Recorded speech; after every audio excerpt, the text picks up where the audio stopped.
Deus seja louvado. Meus irmãos, vamos abrir a escritura no Salmo 25, versículo de número 16. Nós iremos percorrer alguns textos bíblicos,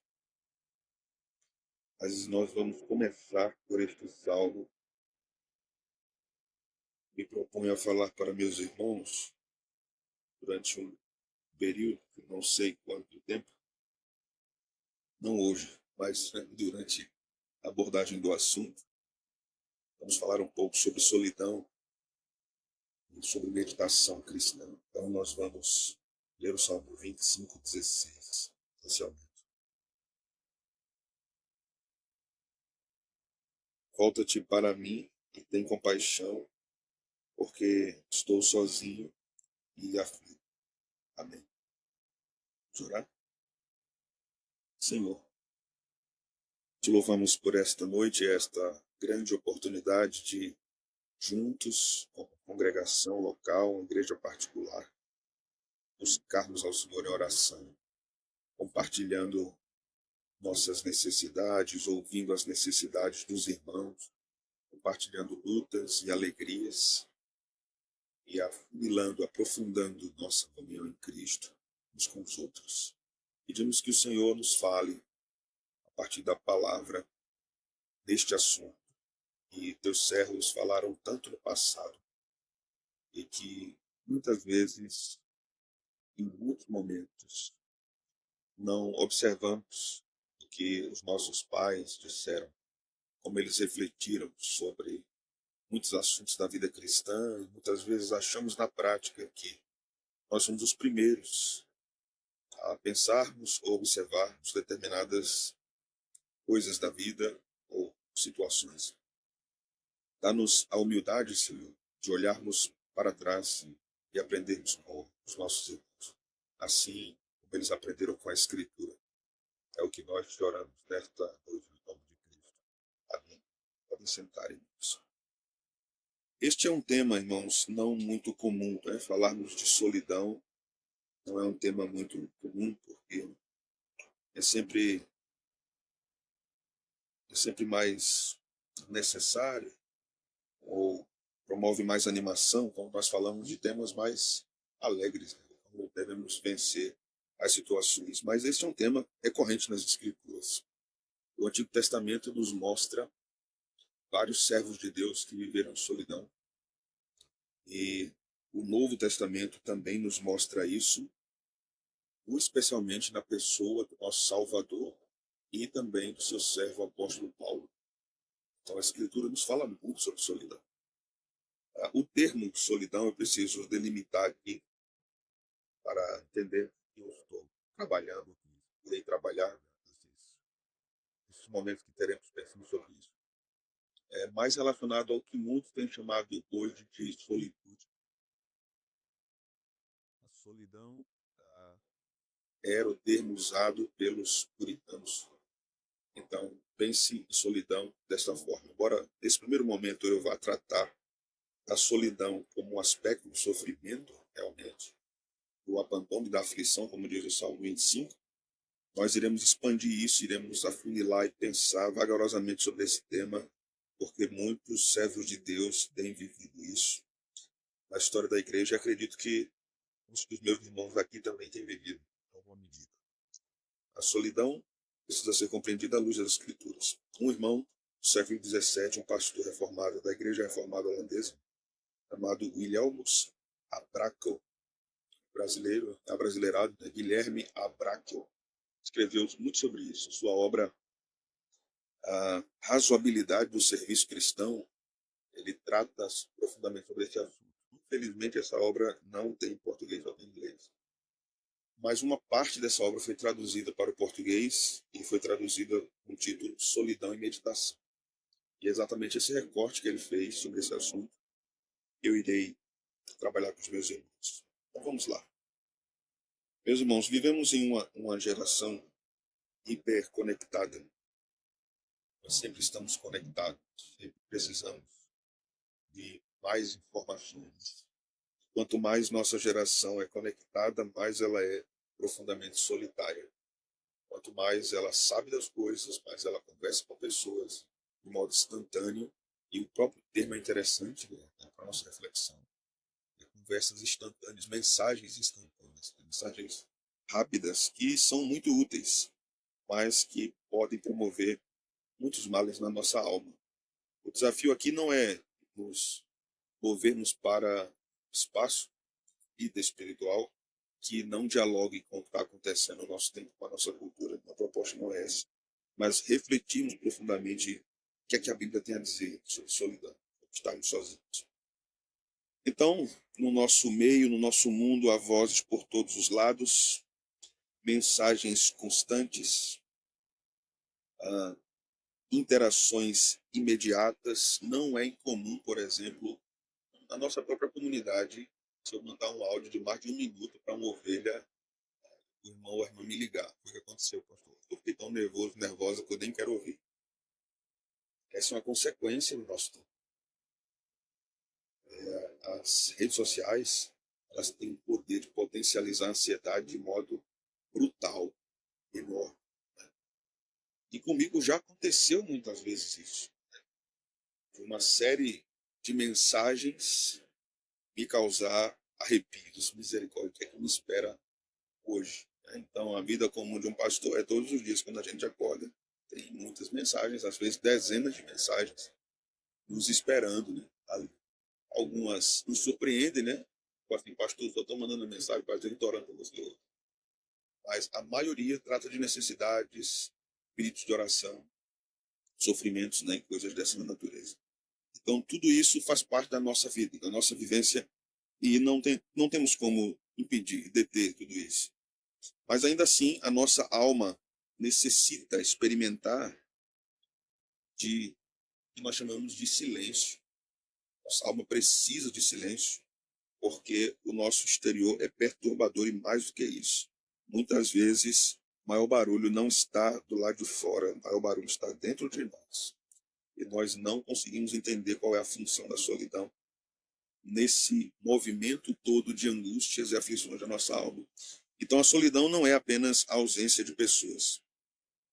A solidão é muitas vezes a sensação de não ser compreendido, não ser sustentado, não ser acompanhado. É como se não houvesse interesse em nós, nas nossas dores e nas nossas dificuldades. Então, nós somos levados a esta sensação de abandono que a solidão promove. Então, alguns exemplos disso. O idoso esquecido pelos filhos, pelos netos, pelos familiares. Isso é um exemplo muito próximo, claro, disso. O jovem incompreendido por seus pais, incompreendido por seus avós, incompreendido por seus tios, também pode se sentir igualmente solitário, não apenas o amadurecido em idade, mas o mais jovem também. O líder sobrecarregado com as tarefas, sobrecarregado com as demandas. O pastor cercado de gente, mas sem muitas vezes ter um amigo confidente que possa o ouvir, sem o filtro de que aquele homem é a referência para a nossa igreja. Então não consigo assimilar o fato de ele sofrer determinadas coisas. Então o pastor também sofre desse mal da solidão, que pode ser um bem. E nós vamos aprender isso. Também temos o exemplo do crente fiel que, por zelo espiritual, pode se sentir deslocado, pode não ter amizades espirituais verdadeiras. Ele pode até ter amigos na igreja, mas que não compartilham do mesmo pensamento, desejo e raciocínio a respeito da alegria do Espírito Santo. Então a Escritura não ignora essa realidade. Davi disse: eu estou sozinho e aflito no Salmo 25. Eu estou sozinho, ou solitário e aflito. Paulo disse uma coisa importante que eu queria ver com vocês lá em 2 Timóteo 4:16.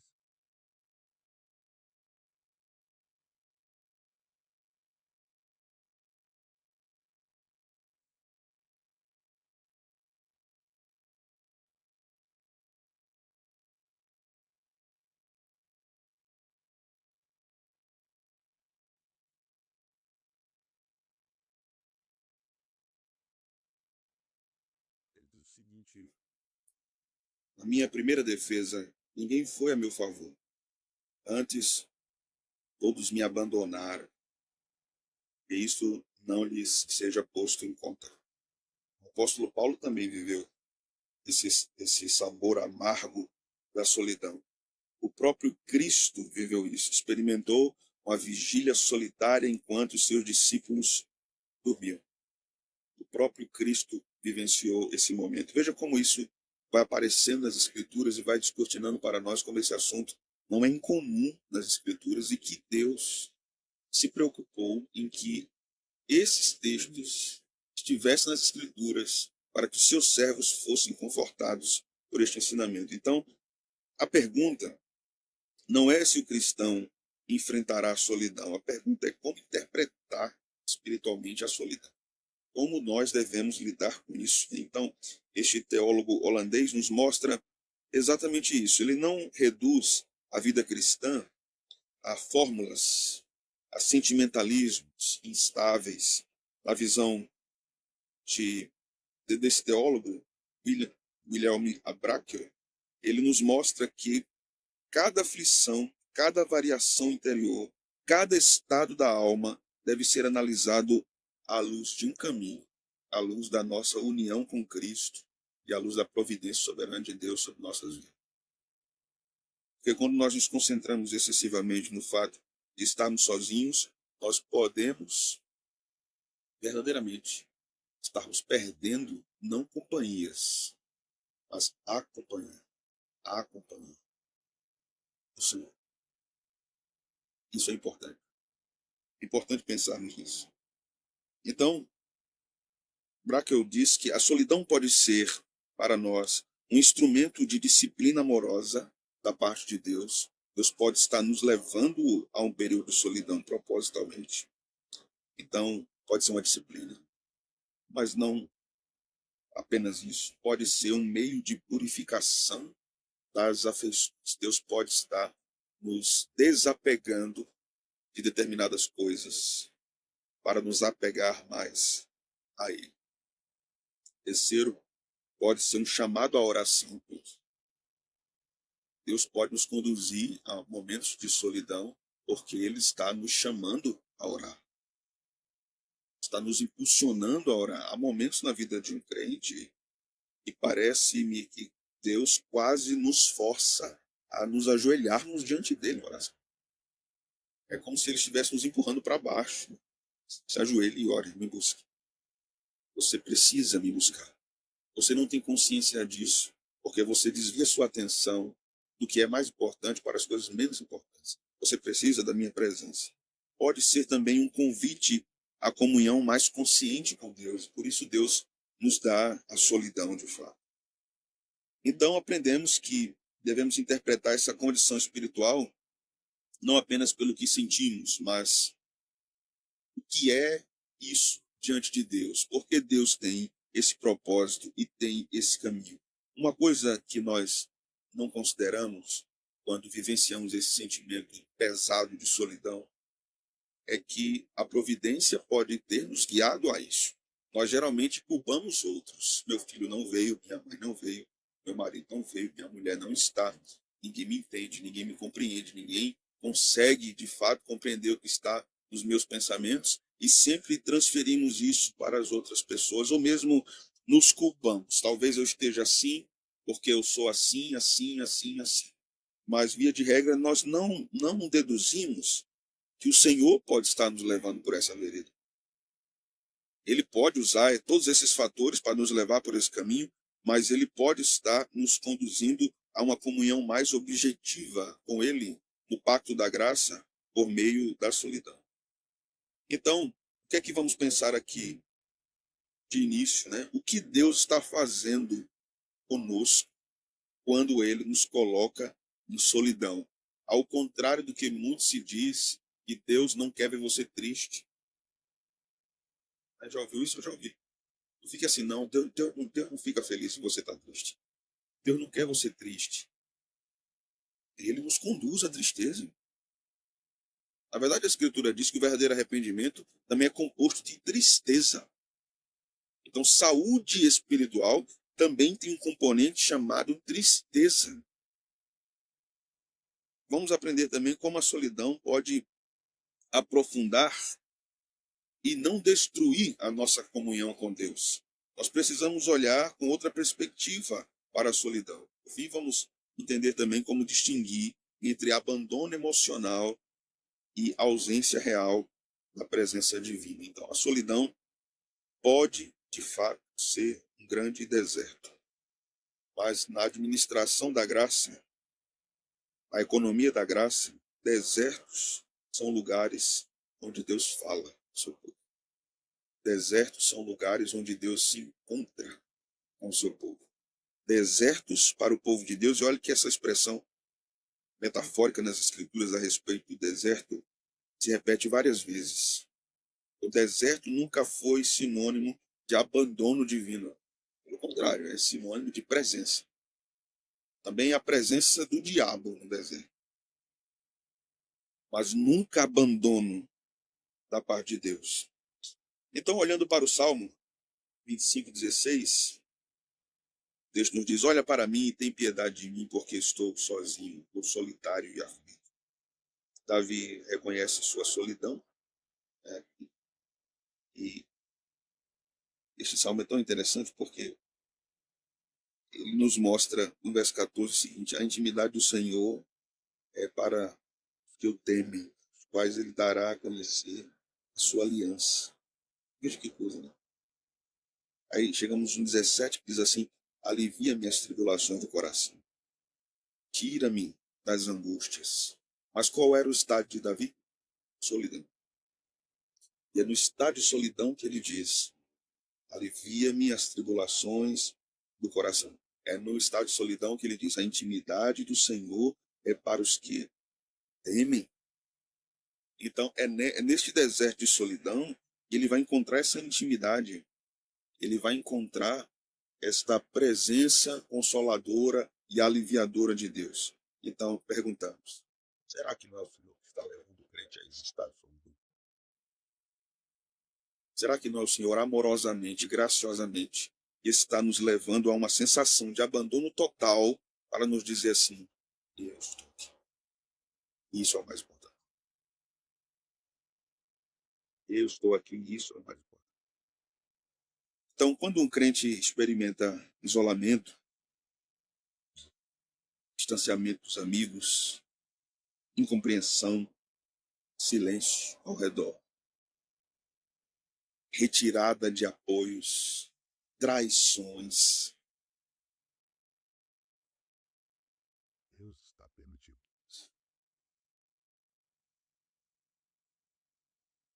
Sabe por quê?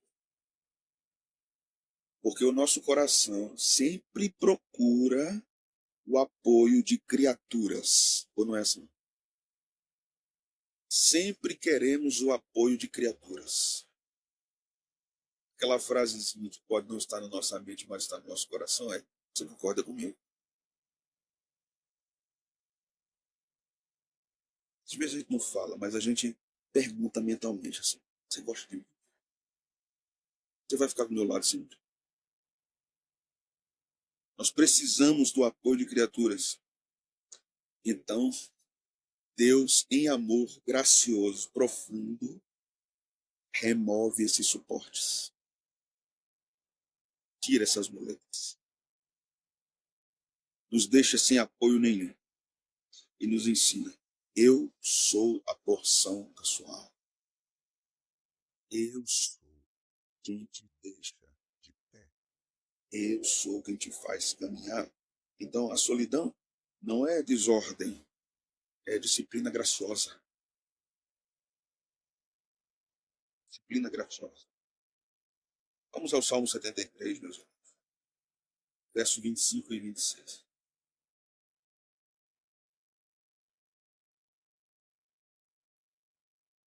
Salmo 73, 25 e 26.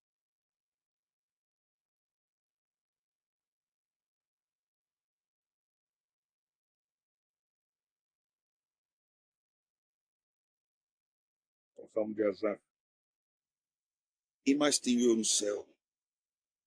Não há outro em quem eu me compraza na terra, ainda que a minha carne e o meu coração desfaleçam. Deus é a fortaleza do meu coração e a minha herança para si. quem tenho eu no céu, senão a ti? O que é o consolo real? O consolo real está em entendermos a função da solidão para nós, nesse contexto. O que é que a solidão nos revela? Primeiro, a solidão nos revela se a nossa alegria depende da presença humana. A solidão revela isso. A sua alegria depende da presença de criaturas. Então a solidão denuncia nosso coração.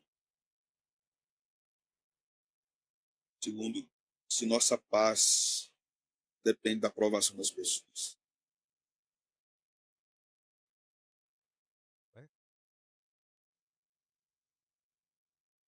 Hoje meu filho fez 3 pinturas e ele disse: pai, você achou qual das 3 mais bonita? Diz por que isso é importante para você. Vocês, porque é importante saber o que você achou melhor do que eu fiz. Nós somos assim. Nós ficamos felizes com a aprovação dos outros. Mas isso é um estágio de menoridade espiritual, nós precisamos crescer espiritualmente. Porque isso não pode nos sustentar, nós não dependemos da aprovação dos outros. Paulo diz assim: quem me julga é o Senhor. Quem me julga é o Senhor. Terceiro, irmãos, se nossa identidade depender da companhia de outros, perdemos o foco de que nossa identidade depende de Jesus. E somos o que somos por causa dos outros?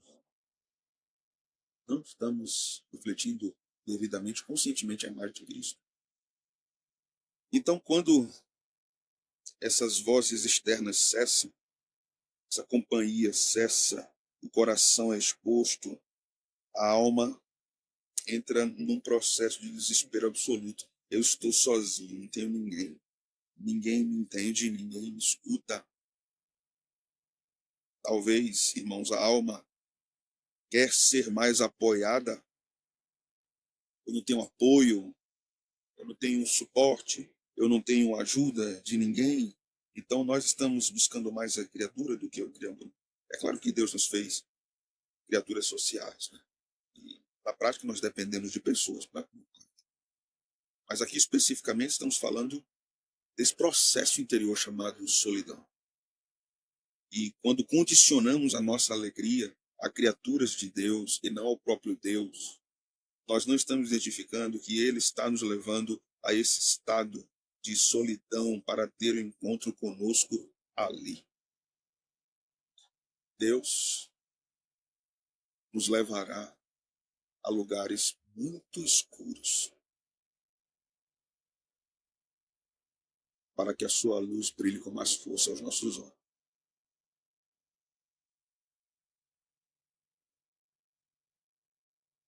Quando a solidão conduz à busca mais intensa do Senhor, então ela é um instrumento de santificação. Deus usa a solidão como instrumento de santificação.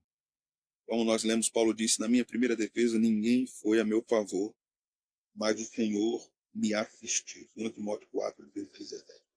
O Senhor me assistiu. Eu estava sozinho. Paulo experimentou abandono total, mas não abandono divino.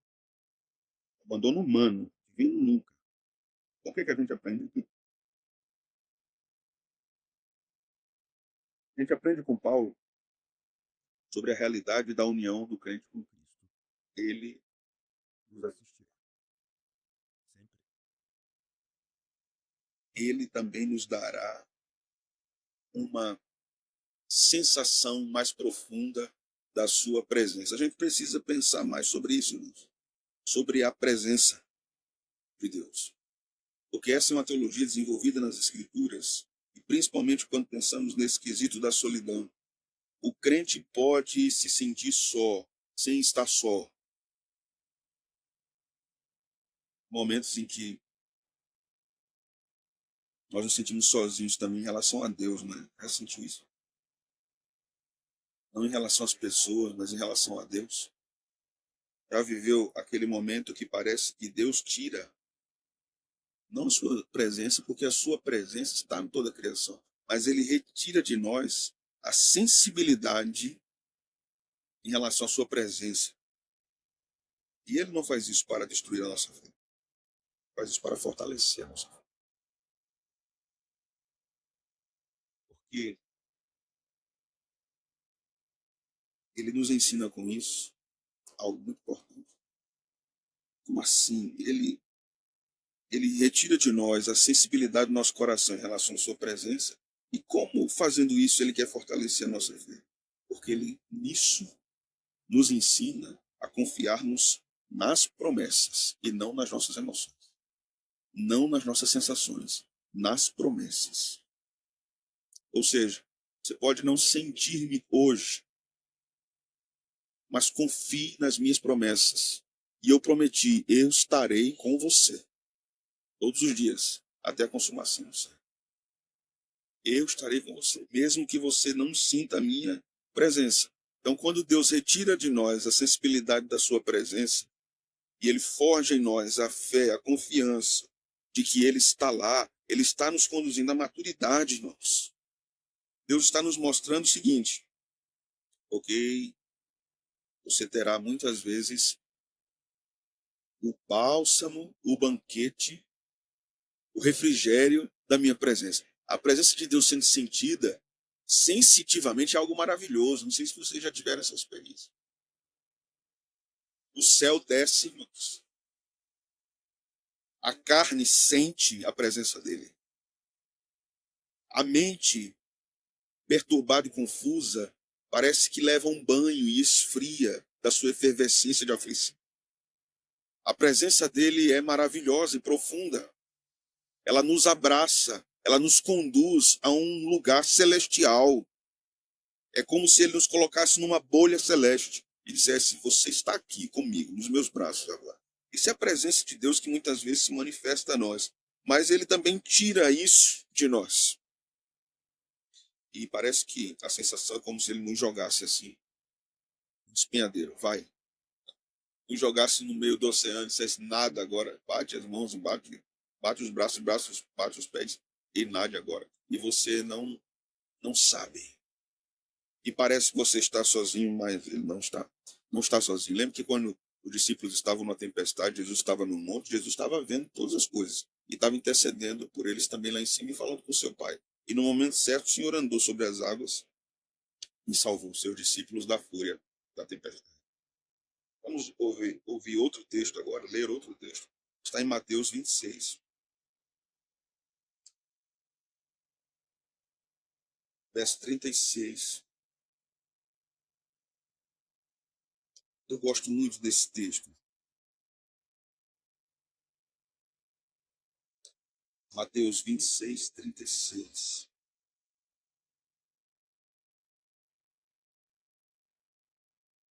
Vamos ler até o 46.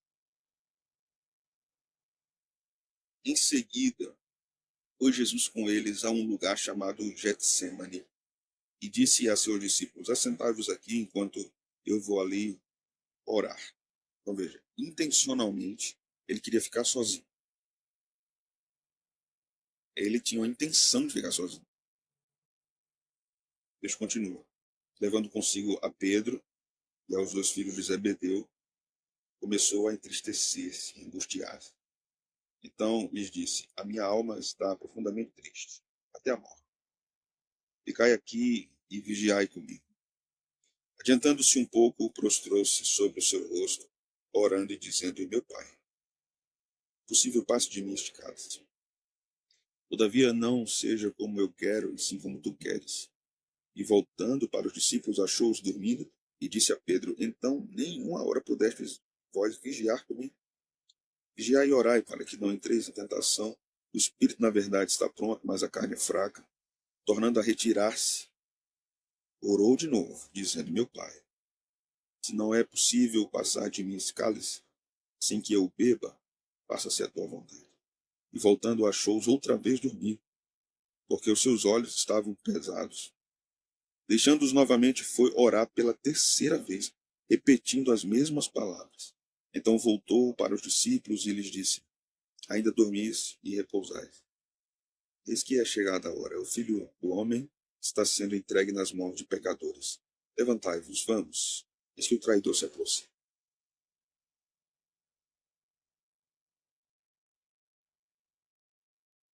Veja como ele encarou a proximidade da traição. Veja que ele retirou-se para ficar sozinho do seu pai 3 vezes. Orou ao seu pai 3 vezes e encarou a aflição da traição.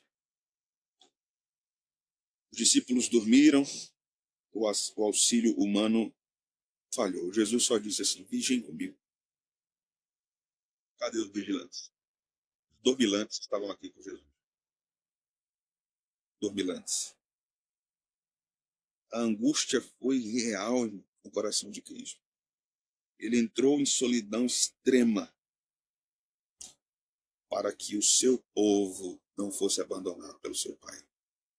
Esse é o sentido de Eli, Eli, lema sabachthani. Deus meu, por que me desamparaste? O pai desampara o filho para que os seus filhos adotivos, por meio do filho, jamais fossem abandonados. Por isso que Jesus disse: estou convosco todos os dias. Então a solidão do crente nunca é solidão absoluta. Ela está cercada pela presença daquele que venceu o abandono e venceu a solidão. Algumas aplicações aqui. Vamos para o fim. Não conclua que a ausência de Deus é igual à ausência das pessoas. A ausência das pessoas é algo comum.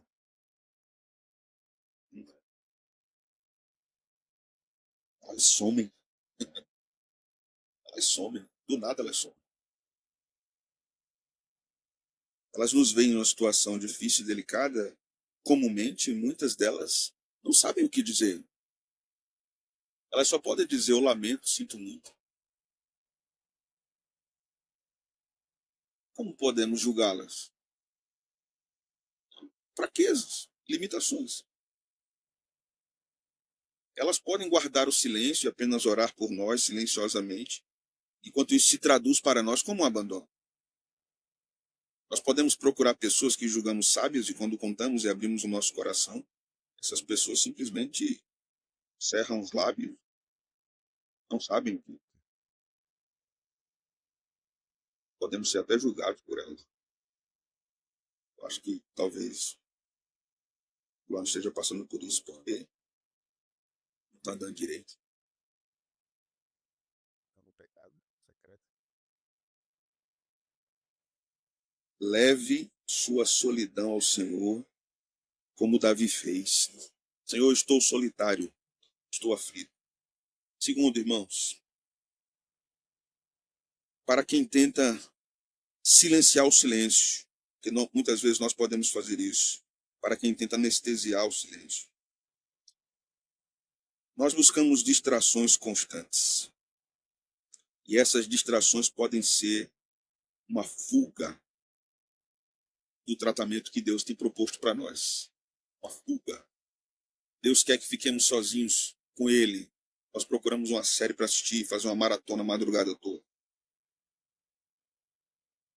Nós queremos andar, nós queremos sair, nós queremos conversar, nós queremos assistir um vídeo no YouTube, queremos escutar uma música, queremos fazer qualquer coisa para anestesiar o silêncio.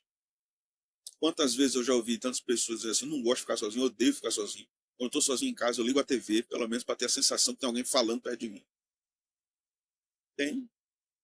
E isso é bem comum, sabe? A gente é doido mesmo. Assim. É bem comum, não gosto do silêncio. Tenho medo do silêncio. Se você tem medo, tá, deita para dormir, passa uma coruja, dá um piado lá de cima. Oh, misericórdia, Jesus. Sangue de Cristo tem poder. Tem poder. Né? Rasga a mortalha. Tá vendo? Vai morrer alguém. Meu Deus.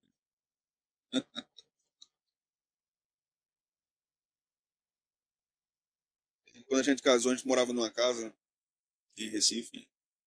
E às vezes, na alta madrugada, uma senhora morava na frente e ela tinha um cachorro.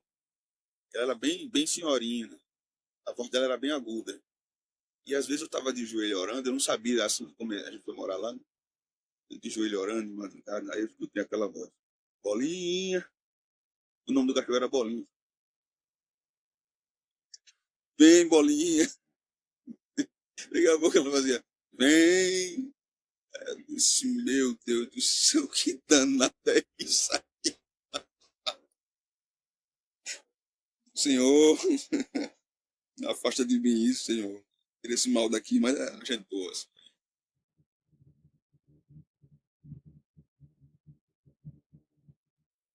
Aprendemos também, irmãos, que a comunhão dos santos, a comunhão da igreja, é um meio de graça também para tirar de nós esse senso de solidão. Deus usa a igreja.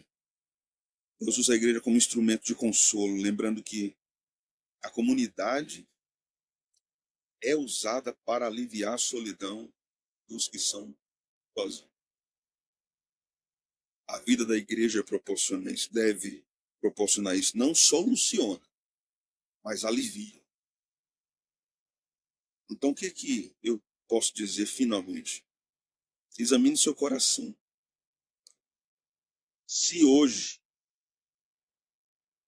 Deus diz isso para mim e para você, se hoje tudo fosse tirado de você, tudo, Deus seria suficiente.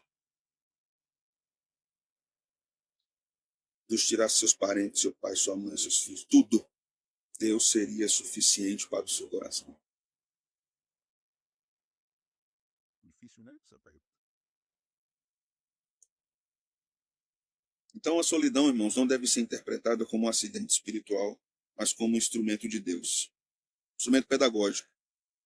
Deus não desperdiça desertos. Deus leva seu povo para lá.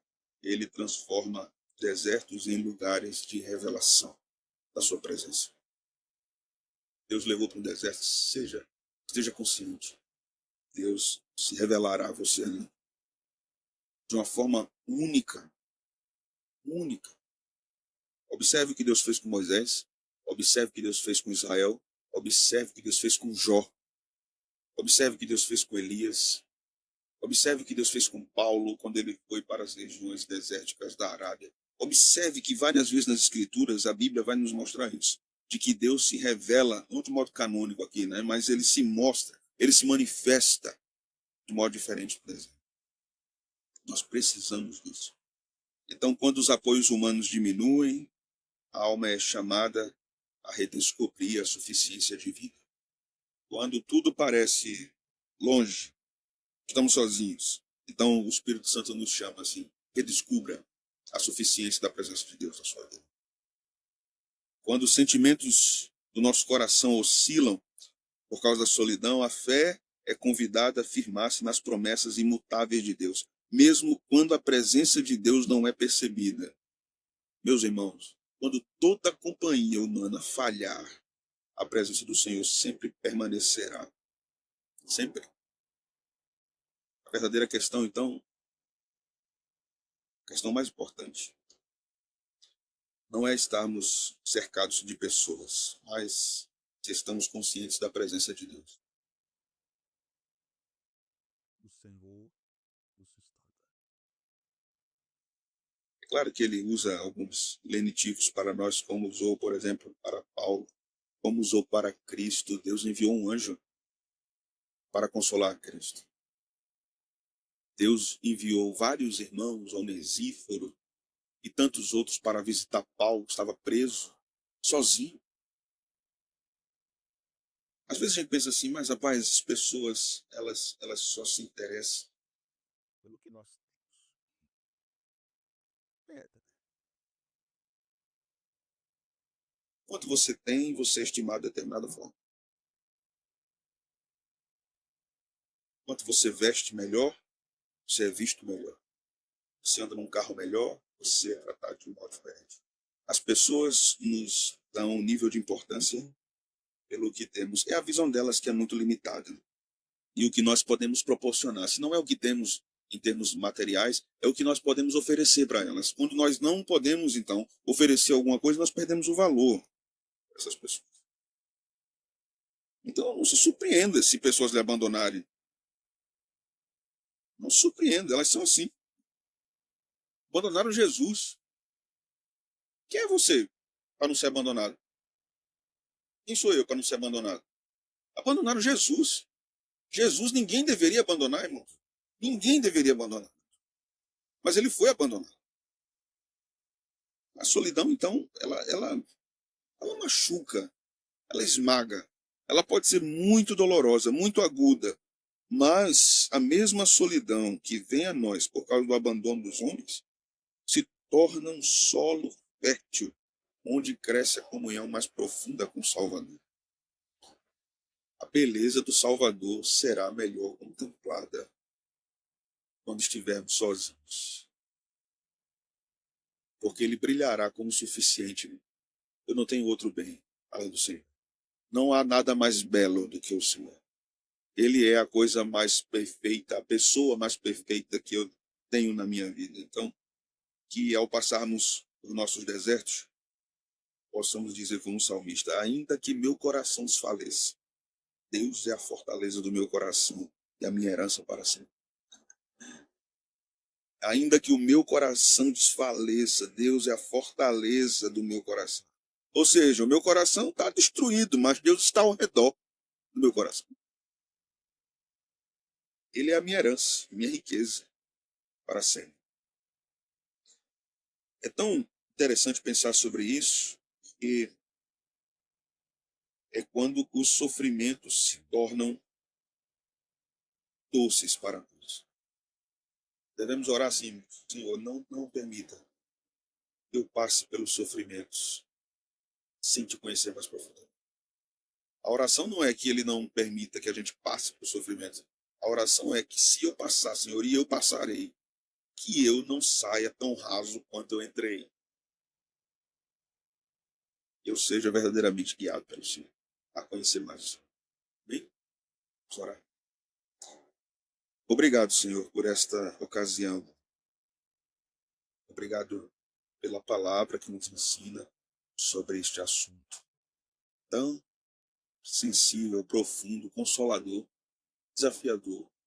A palavra tem tantas coisas, Senhor, a nos ensinar que nós sequer imaginamos. Sobre tantos assuntos e diversos deles, sobre todos os nossos problemas e demandas emocionais, espirituais, até físicas. A tua palavra nos ensina como devemos olhar para o Senhor diante das adversidades que nos sobrevêm nessa condição que nós vivemos. E essa palavra, Senhor, alimente nossas almas e que ela, durante os próximos dias, traga profunda consolação à nossa mente e ao nosso coração. É o que nós te oramos em nome de Jesus.